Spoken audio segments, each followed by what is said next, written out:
tell us what's going on next week with the conference. Sure. So we're having our first ever global customer conference in Boston. It's really exciting because it's the first time we ever got all this group together.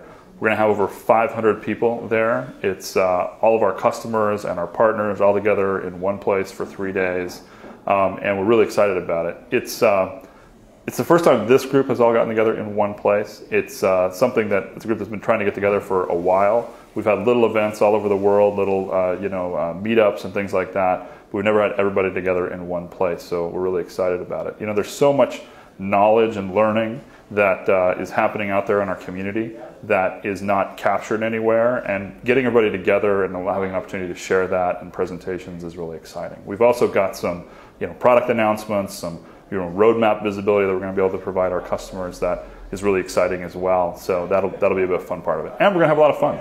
So what are some of the big topics that'll be bubbling up? I know it's a big agenda, but what's on people's minds, if there are a few hot topics?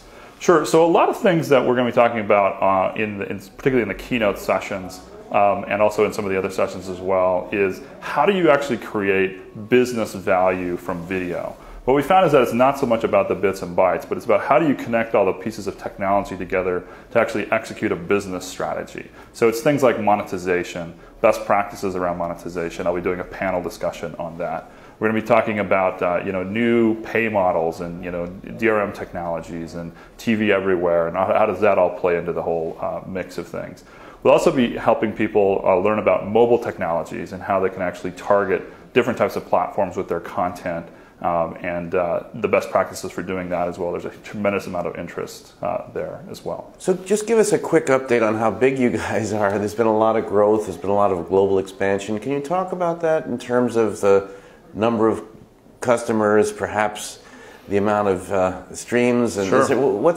Give us a little bit of a sort of a dimension of this stuff. The sun never sets on Brightcove these days. I mean, we are operating we have customers in 50 countries around the world. Over 3,000 customers overall. We have offices through all parts of Europe and Asia and North America. So that's really exciting. And then the scale of usage is just incredible. I mean, just to give you a couple of statistics there, we're now doing well over 700 million streams a month of traffic. And just a year ago, that was around 400 million streams. So significant growth on an already big base. It's pretty exciting. And then the amount of content that's coming into our systems is just incredible with the rollout of HD and more and more customers doing HD content. We've added more storage in our systems in the last 6 months than we did in the prior 4 years of operation of the company.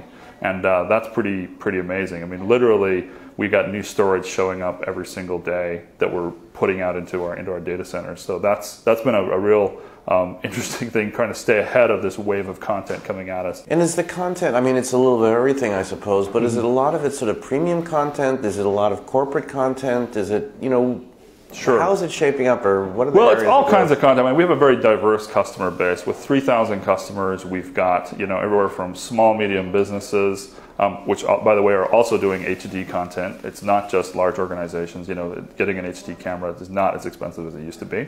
But it's also the high-end media companies doing long-form catch-up TV services online, delivering that content and monetizing it online, and everything in between. We've got movie rental services, we've got TV content, we've got marketers doing marketing campaigns, product demos, you name it. I mean, if there's some message that somebody wants to express, it's being expressed in video, and that represents the content that's in our systems. We've had just tremendous interest in getting content on mobile devices.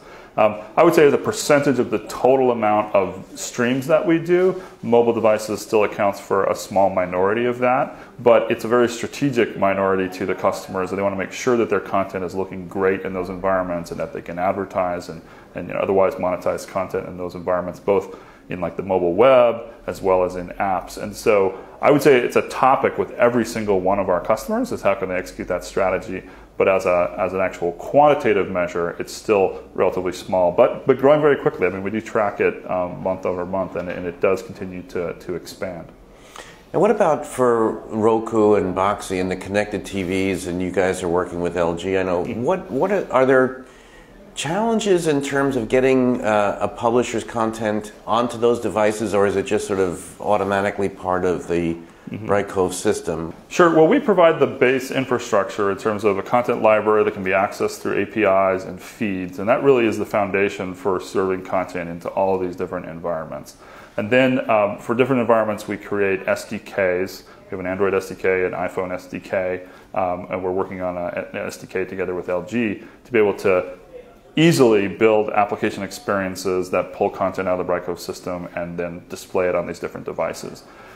We're trying to make that as simple as possible for the publishers, but frankly, it's a very fragmented landscape. There's so many different platforms between the over-the-top boxes, which includes Google TV, Roku, the Boxy box, and other similar add-on devices like that, and then being built in right into the TVs, which is what LG is doing, Samsung, Sony, and others.